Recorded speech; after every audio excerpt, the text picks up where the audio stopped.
सभी कीड़ों की तरह चींटियों के भी 6 पैर होते हैं। प्रत्येक पैर में 3 जोड़े होते हैं। चींटियों के पैर बहुत मजबूत होते हैं, इसलिए वे बहुत तेज दौड़ सकती हैं। अगर कोई व्यक्ति अपने आकार के हिसाब से चींटियों जितनी तेज दौड़ सकता है, तो वह रेस के घोड़े जितनी तेज दौड़ सकता है। चींटियां अपने शरीर के वजन से 20 गुना ज्यादा वजन उठा सकती हैं। एक चींटी के मस्तिष्क में लगभग 250,000 मस्तिष्क कोशिकाएं होती हैं। एक मानव मस्तिष्क में 10,000 मिलियन कोशिकाएं होती हैं। इसलिए 40,000 चींटियों की एक कॉलोनी का सामूहिक मस्तिष्क एक मानव के मस्तिष्क के बराबर होता है। चींटियों की औसत जीवन प्रत्याशा 45 से 60 दिन होती है। चींटियां अपने एंटेना का उपयोग न केवल स्पर्श के लिए करती हैं, बल्कि अपनी गंध की भावना के लिए भी करती हैं। चींटी के सिर पर बड़े, मजबूत जबड़े की एक जोड़ी होती है। जबड़े कैंची की तरह बगल की ओर खुलते और बंद होते हैं। वयस्क चींटियां ठोस भोजन को चबाकर निगल नहीं सकती हैं। इसके बजाय वे भोजन के टुकड़ों से निचोड़ा हुआ रस निगल लेती हैं। वे बचे हुए सूखे हिस्से को फेंक देती हैं। चींटी की 2 आँखें होती हैं। प्रत्येक आँख कई छोटी आँखों से बनी होती है। इन्हें मिश्रित आँखें कहा जाता है। चींटियों के पेट में 2 पेट होते हैं। एक पेट में खुद के लिए भोजन होता है और दूसरा पेट अन्य चींटियों के साथ साझा किए जाने वाले भोजन के लिए होता है। सभी कीटों की तरह उनके शरीर का बाहरी हिस्सा एक कठोर कवच से ढका होता है, जिसे एक्सोस्केलेटन कहा जाता है। चींटियों के 4 अलग अलग विकास चरण होते हैं: अंडा, लार्वा, प्यूपा और वयस्क। जीव विज्ञानी चींटियों को ततैया के एक विशेष समूह के रूप में वर्गीकृत करते हैं। चींटियों की 10,000 से अधिक ज्ञात प्रजातियां हैं। प्रत्येक चींटी कॉलोनी में कम से कम 1 या अधिक रानियां होती हैं। रानी का काम अंडे देना है, जिसकी देखभाल श्रमिक चींटियां करती हैं।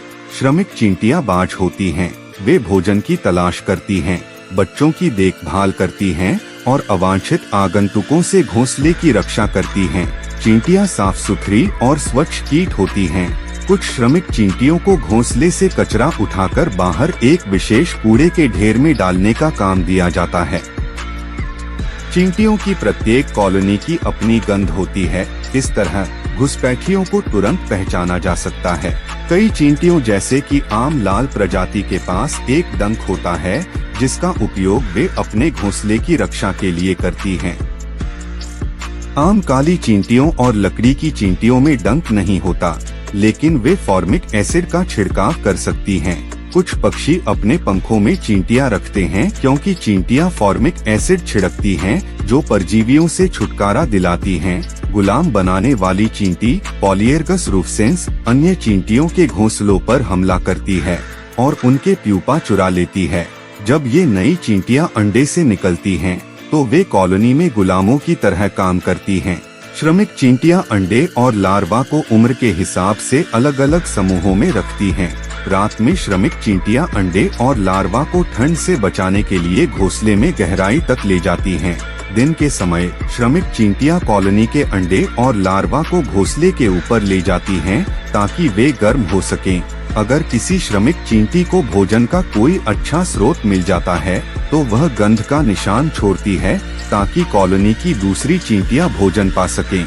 आर्मी चींटियां खानाबदोश होती हैं और हमेशा चलती रहती हैं। वे अपने लार्वा और अंडे को अपने साथ एक लंबे स्तंभ में ले जाती हैं।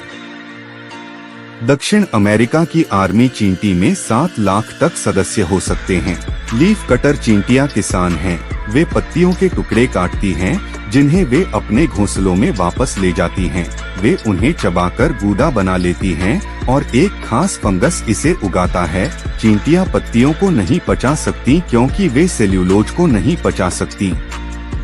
दोस्तों, अगर आप हमारे चैनल पर नए हैं, तो YouTube चैनल पॉपुलर फैक्ट को लाइक, सब्सक्राइब और शेयर करना ना भूले। जय हिंद।